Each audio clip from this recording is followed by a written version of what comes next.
System ಬಗ್ಗೆ ಮತ್ತೆ ನಂಬಿಕೆ ಹುಟ್ಟುವಂಥ ಕತೆ. This is for intelligent people. ನಮಗೆ ನಮ್ಮ ಇಂಡಿಯನ್ ಲೀಗಲ್ ಸಿಸ್ಟಮ್ ಬಗ್ಗೆ ನಂಬಿಕೆ ಬರಬೇಕು ಅಂದರೆ ಇಂಥದ್ದೊಂದು ಚಿತ್ರ ತಯಾರಾಗಬೇಕು. ಸುಮ್ಮನೆ ರೊಮ್ಯಾನ್ಸು ಮರ ಸುತ್ತೋದು ಅಲ್ಲ ಚಿತ್ರ, ಜನರಿಗೆ ಯೋಚನೆ ಮಾಡೋದಕ್ಕೆ ಟ್ರಿಗರ್ ಮಾಡಬೇಕು ಅಂಥ ಒಂದು ಚಿತ್ರ. ರಂಗಾಯಣ ರಘು ಅವರು, ಮಲ್ನಾಡ್ ಜಗದೀಶ್ ಅವರು, ದಿಗಂತ್ ಅವರು, excellent acting, love watching. Thank you. ಭಾಳ ಚೆನ್ನಾಗಿದೆ, ಸೂಪರ್. ಹೌದು, ಕ್ರಿಮಿನಲ್ಸ್ ವೇ ಪನಿಷ್ಡ್. ಅದು ಚೆನ್ನಾಗಿ ಒಳ್ಳೆ ಸಿನಿಮಾ ಕೊಟ್ಟಿದ್ದಾರೆ, ಚೆನ್ನಾಗಿ.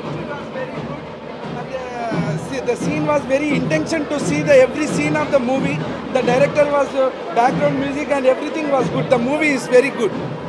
Thank you. ಚಲೋ ಡೈರೆಕ್ಷನ್ ಐತ್ರಿ. ರವಿಚಂದ್ರ ಒಳ್ಳೆ ಸೂಪರ್ ಆ್ಯಕ್ಟಿಂಗ್ ಮಾಡ್ಯಾರ. ಉಲ್ಟಾ ಪಲ್ಟಾ ಆಗೊಮ್ಮೆ ಹೀಗೊಮ್ಮೆ ಇಷ್ಟ ಐತಿ, ಏನಾಗ್ತದೆ ಏನಾಗ್ತದೆ. ದಿಗಂತರು ಒಳ್ಳೆ ಆ್ಯಕ್ಟಿಂಗ್ ಮಾಡ್ಯಾರ, ಚಲೋ ಐತಿ. ರವಿ ವರ್ಮಾ ಅವ್ರದ್ದು ಆ್ಯಕ್ಷನ್ ಚಲೋ ಐತಿ. ಥ್ಯಾಂಕ್ಸ್. ಇವತ್ತು ರವಿ ಸರ್ದು ಜಡ್ಜ್ಮೆಂಟ್ ಪಿಕ್ಚರ್ ರಿಲೀಸ್ ಆಗಿದೆ. ಇವತ್ತು ಪ್ರತಿಯೊಂದು ಪಿಕ್ಚರಲ್ಲೂ ಈ ಪಿಕ್ಚರಲ್ಲಂತೂ ಸೂಪರಾಗಿ ರವಿ ಸರ್ ಬಂದಿದ್ದಾನೆ. ಒಬ್ಬ ಲಾಯರ್ ಆಗಿ ಒಳ್ಳೆ ಒಂದು ಜಡ್ಜ್ಮೆಂಟ್ ಕೊಟ್ಟಿದ್ದಾರೆ.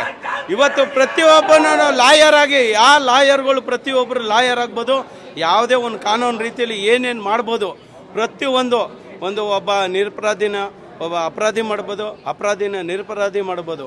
ಇದು 100% ವಿನ್ ಆಯ್ತದೆ ಅಂತ ಅಂದ್ಬಿಟ್ಟು ರವಿ ಸರ್ ತೋರಿಸಿದ್ದಾರೆ. ಪ್ರತಿಯೊಬ್ಬರು ಕನ್ನಡಿಗರು ಬಂದು ಈ ಫಿಲಮ್ನ ಥಿಯೇಟ್ರಲ್ಲಿ ಬಂದು ಕೂತ್ಕೊಂಡು ನೋಡಿ, ರವಿ ಸರ್ನ ವಿನ್ ಆಯ್ತದೆ. 100% super picture, super hit picture. ಪ್ರತಿಯೊಬ್ಬರು ಬಂದು ಥಿಯೇಟ್ರಲ್ಲಿ ಕೂತ್ಕೊಂಡು ನೋಡಿ, 100% ವಿನ್ ಆಯ್ತದೆ. ಹೇಳಿದ್ನಲ್ಲ ಸರ್, ಕನ್ನಡ ಸಿನಿಮಾ ನೋಡಬೇಕು, ಒಳ್ಳೆ ಸಿನಿಮಾ ಬರ್ತಿಲ್ಲ ಅಂತಿದ್ರು ಇಷ್ಟು ದಿನ ಆಡಿಯನ್ಸು. ನಾವು ಸಿನಿಮಾ ಡೌಟ್ ಇಟ್ಕೊಂಡು ಬಂದ್ವಿ, ಆದರೆ 100% ಈ ಸಿನಿಮಾ ಮುಖಾಂತರ ಡೈರೆಕ್ಟರ್ ಸರು ಮತ್ತು ನಮ್ಮ ಕನ್ನಡದ ಕನಸುಗಾರ ರವಿ ಸರು ಅಷ್ಟೇ ಚೆನ್ನಾಗಿ ಪರ್ಫಾರ್ಮೆನ್ಸ್ ಮಾಡಿದ್ದಾರೆ. ನಾನು ಅದಕ್ಕೆ ಹೇಳಿದೆ, ಮತ್ತೊಂದು ಯುದ್ಧಕಾಂಡ. ರವಿ ಸರ್ನ ಹಳೆ ಸಿನಿಮಾನ ನೀವು ಈ ಸಿನಿಮಾ ನೋಡ್ತೀರಿ, ದಯವಿಟ್ಟು ಥಿಯೇಟ್ರಿಗೆ ಬನ್ನಿ. ಇಲ್ಲೇ ಅಲ್ಲ, ಇಡೀ ಕರ್ನಾಟಕದಲ್ಲಿ ಯಾವ್ಯಾವ ಥಿಯೇಟ್ರಲ್ಲಿ ರವಿ ಸರ್ ಸಿನಿಮಾ ರಿಲೀಸ್ ಆಗಿದೆಯೋ ದಯವಿಟ್ಟು ಬಂದು ನೋಡಿ. ಮತ್ತೆ ಇದೇ ಒಂದು ನಾನೇನು ಕ್ರೇಜಲ್ಲಿ ರಿವ್ಯೂ ಕೊಡ್ತಾ ಇದ್ದೀನೋ ಅದೇ ರಿವ್ಯೂ ಕೊಡ್ತೀರಾ. ಸಿನಿಮಾ ಮಾತ್ರ ಸೂಪರ್ ಸರ್, ಒಂದು ನಿಮಿಷ ಕೂಡ ಆ ಕಡೆ ಈ ಕಡೆ ತಲೆ ಅಲ್ಲಾಡ್ಸಕ್ ಬಿಡಲ್ಲ. ಒಳ್ಳೆ ಸಿನಿಮಾ ಇದೆ. ರವಿ ಸರ್ ಆಕ್ಟಿಂಗ್ ಅಂತೂ ಬಿಡಿ, ಅದು ನಾವು ಹೇಳಲೇಬೇಕಾಗಿಲ್ಲ. ದಯವಿಟ್ಟು ಸಿನಿಮಾ ನೋಡಿ. Thank you.